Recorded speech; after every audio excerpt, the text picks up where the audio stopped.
The phone buzzed against my desk just as the late morning light slipped across the glass walls of my office. I almost ignored it. I was in the middle of reviewing a contract, but the caller ID froze me. Ever After Weddings. My sister's planner. I pressed accept, already uneasy. Hi, this is Natalie from Ever After Weddings. I'm so sorry to tell you this, but your family has canceled your invitation. However, they've asked me to let you know they'll be keeping your $70,000 contribution toward the event. Her words landed like shards of glass, cutting clean through my calm. For a second, I just stared at the city skyline outside my window, the high-rise towers gleaming, the streets alive with traffic, while her voice echoed in my ear. I managed a polite, "Thank you for letting me know," before hanging up. The phone felt heavy in my hand, absurdly heavy for a device I'd bought with the kind of money my family still pretended I didn't have. My coffee had gone cold on the edge of the desk, untouched. The silk of my blouse clung to my back. Suddenly the room felt too warm, too tight. $70,000. My parents hadn't even blinked before erasing me from my sister's wedding, but they kept the money. My money! I let out a laugh, sharp, humorless, laced with disbelief. Then quieter almost to myself. They really think I'm still the girl who'll just take it. I wasn't always this woman sitting in a glass office with a skyline view. Once, I was just the daughter who never quite fit into her own family. Growing up in Charleston, my parents had one golden child, my younger sister, Madison. She was the homecoming queen, the girl with the perfect curls and perfect grades, the one they pinned their pride on. I was the other one. Too blunt, too independent, too unwilling to shrink myself into the version of daughter they preferred. The night it all cracked open, I was 22. My father sat at the head of the table, swirling bourbon in a glass like some kind of judge waiting to deliver a verdict. My mother, pearls at her neck, smiled thinly as though the performance mattered more than the truth. "You should be grateful we're covering Madison's tuition," my father said. "She's going places. Not everyone needs a master's degree, Lauren. Don't be difficult." I had saved for months, working double shifts at a cafe, thinking if I contributed, maybe they'd see me differently. That night, I slid an envelope with my small savings across the table. My hands shook as I said, "I just want a chance, too." My mother didn't even touch it. "Honey, stop embarrassing yourself." Heat rushed to my cheeks, shame clinging like static. Madison smirked, tucking a strand of hair behind her ear, basking in the glow of their approval. That was the moment I realized I wasn't just overlooked. I was unwanted in the spotlight altogether. After dinner, I slipped upstairs to pack. My grandmother, the only one who ever looked at me with softness instead of criticism, found me folding shirts into a worn duffel bag. She didn't ask questions. She just unclasped a delicate gold bracelet from her wrist and pressed it into my palm. Her voice was low but steady. "Don't let them write your worth for you, Lauren. Wear this and remember, you decide." I remember the weight of it, cool against my skin, as I zipped my bag shut. That night, I walked out of the only home I'd ever known, heart pounding, but strangely free. I left behind their approval, their dinner table judgments, their suffocating rules. I carried only a duffel bag, a bracelet, and a determination burning so fiercely it almost scared me. That was the last night I let my family decide who I was going to be. Those first years on my own were brutal. Freedom came with a price tag, and I was paying it in exhaustion, ramen noodles, and rent checks that nearly bounced. My first apartment in Atlanta was little more than a shoebox with peeling paint and a single window that rattled every time a bus rolled by. I slept on a secondhand futon that groaned under my weight, and I typed job applications on a laptop so old its fan sounded like a dying engine. But I worked. God, I worked. By day, I answered phones as a receptionist at a marketing firm. By night, I devoured every free tutorial, book, and podcast I could find on branding and digital strategy. My nails were always chipped from typing until 3 a.m, my coffee mug permanently stained. Some nights, doubt crept in like a fog, whispering that maybe my parents were right, maybe I wasn't meant to go places. But I'd feel the cool brush of that gold bracelet against my wrist, and I'd keep going. My break came when a woman named Cynthia, sharp, elegant, the kind of executive who turned heads when she walked into a room, stopped by my desk one afternoon. I designed a mock social media campaign for practice, and I'd accidentally left the sketches out where she could see them. "Who did this?" she asked, holding up the folder. I thought I was in trouble. But when I admitted it was mine, she didn't scold me. She smiled, not a polite smile, but a genuine, intrigued one. "You've got an eye. Come see me in my office." That meeting changed my life. Cynthia became the mentor I never knew I needed. She taught me how to pitch ideas with confidence, how to read a room, how to stop apologizing for taking up space. More than that, she respected me, something my own family had never done. I poured myself into every project she handed me. My first big win came when one of my campaigns went viral, bringing in a six-figure client. I remember standing in the bathroom stall afterward, hands trembling, tears threatening to spill. For the first time, I felt like maybe I was building something real. The years blurred into a rhythm of late nights, relentless hustle, and small victories that slowly stacked into bigger ones. I started freelancing on the side, taking risks, investing every extra dollar into my own growing agency. By the time I was 30, I wasn't just surviving, I was thriving. I bought an apartment with floor-to-ceiling windows and enough space to breathe. I built a team that believed in me just like Cynthia had. My company wasn't just profitable, it was making waves in the industry. And yet, to my family, I was still struggling Lauren. I posted modest updates on social media, never revealing the scale of my success. I skipped family gatherings more often than not, and when I did attend, I smiled politely, letting them assume I was still finding my way. In a strange way, their blindness became my shield. They couldn't take credit for what they didn't see. But when that wedding planner's call came, telling me they had erased me from Madison's wedding while pocketing $70,000 of my hard-earned money, the shield shattered. They had taken from me again. And this time they were going to see exactly who I had become. The wedding day arrived on a Saturday drenched in sunshine, the kind of day that felt like it had been custom-ordered for Madison's fairy tale. The venue was an old restored vineyard just outside Savannah, with manicured lawns, white roses climbing trellises, and crystal chandeliers strung inside a sprawling barn. I could almost hear my mother's voice in every detail. "It has to look perfect. Appearances matter." And I wasn't supposed to be there. But I came anyway. When I stepped out of the sleek black car, heads turned. My dress, a simple, floor-length emerald gown that caught the light with every step, wasn't about outshining the bride. It was about walking into that vineyard as the woman I had fought to become.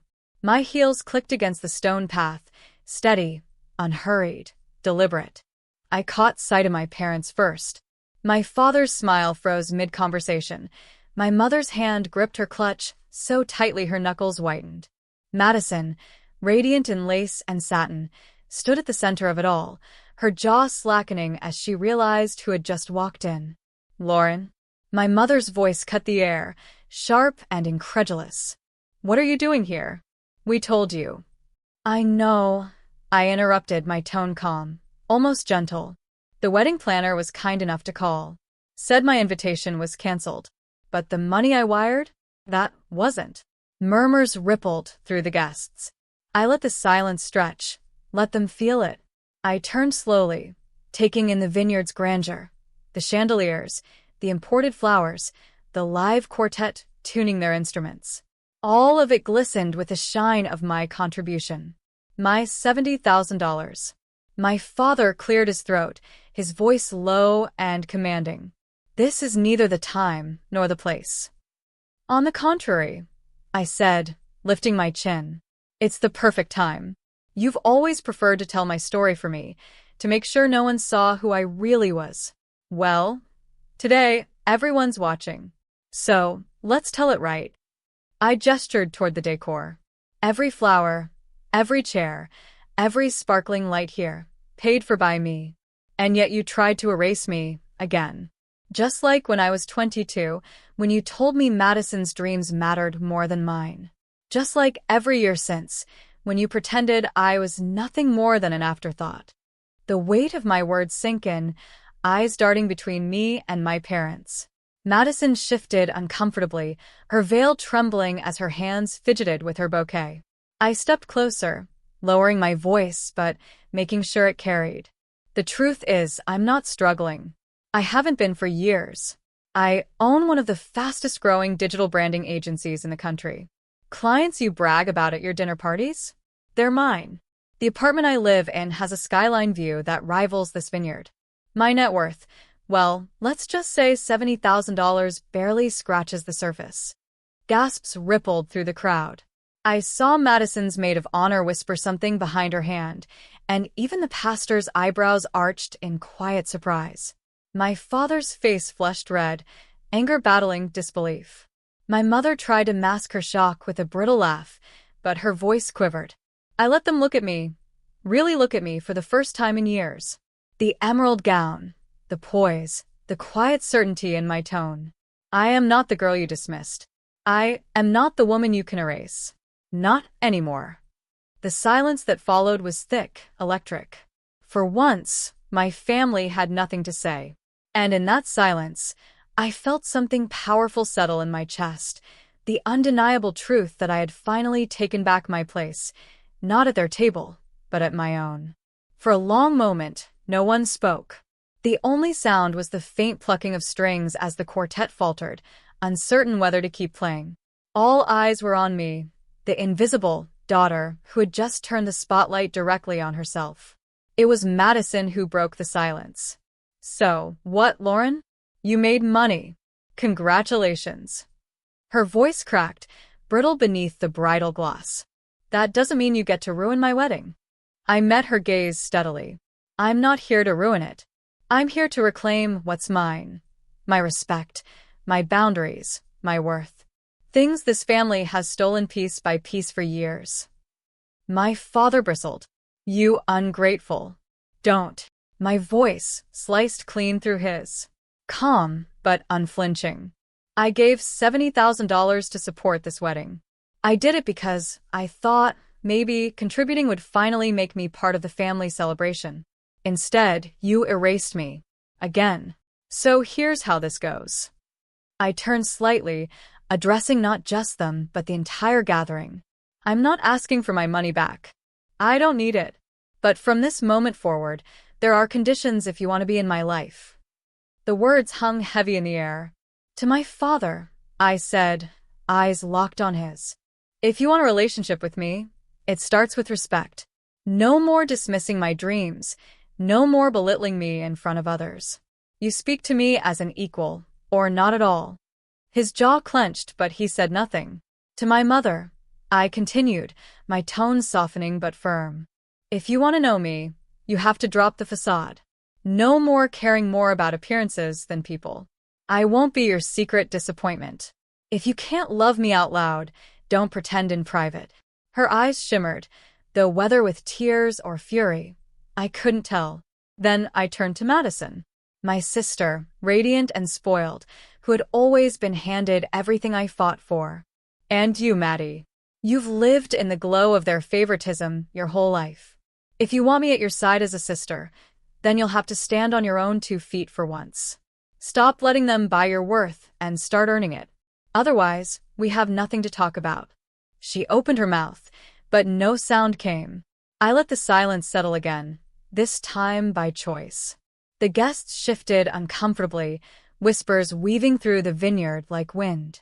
But I wasn't ashamed. For once, I felt taller than all of them. Compassion doesn't mean compliance, I said finally. I care about this family. I always will. But I will not bend myself into the shape you prefer just to be tolerated. Those days are over. The conditions stood like immovable stones between us. They could choose to climb them, to change, to meet me where I was, or they could turn away. Either way, I was no longer waiting at their doorstep. I adjusted the gold bracelet on my wrist, its weight steady and familiar. It reminded me of the girl who had once walked out with nothing but a duffel bag and a dream. That girl had become this woman, unshakable, untouchable, finally in control. The rest of the ceremony carried on, though the air felt different, heavier, more honest somehow. I stayed, not in the front row where my name had been erased, but near the back, a quiet witness. People stole glances at me, whispers trailing in my wake, but I didn't flinch. I'd already spoken my truth. During the reception, my father avoided me altogether, but I noticed the stiffness in his shoulders when he thought no one was watching. My mother approached once, clutching her champagne flute like a lifeline. She opened her mouth, then closed it, her lips pressing into a thin line. For her, that silence was progress. Madison found me on the edge of the dance floor, her veil pinned back, her mascara smudged just slightly. For the first time, she didn't look like the golden girl. She looked like my little sister. "I didn't know," she whispered. "About your company. About everything." I studied her face, searching for sincerity. For once, I saw it. "Now you do," I said gently. "The question is what you'll do with it." She nodded, a small, shaky nod. It wasn't redemption, but it was a start. As the night waned, I slipped outside. The vineyard glowed under strands of lights, laughter drifting from the barn behind me. I stood under the open sky, cool air brushing against my skin, and touched the bracelet on my wrist. My grandmother's words echoed in my memory, "Don't let them write your worth for you." I smiled, realizing I had lived them. I had rewritten the script, carved my own name into a story they once tried to erase. I wasn't waiting for my family's validation anymore. If they chose to grow, to meet me with honesty, I'd welcome it. If not, I'd keep moving forward, carrying the life I built with my own hands. For the first time in years, I felt not like the forgotten daughter, but like the woman I was always meant to be, whole, unshaken, and free. I breathed in the night, steady and unafraid, and let my final thoughts settle like a vow. They may have kept my money, but they'll never again take my power.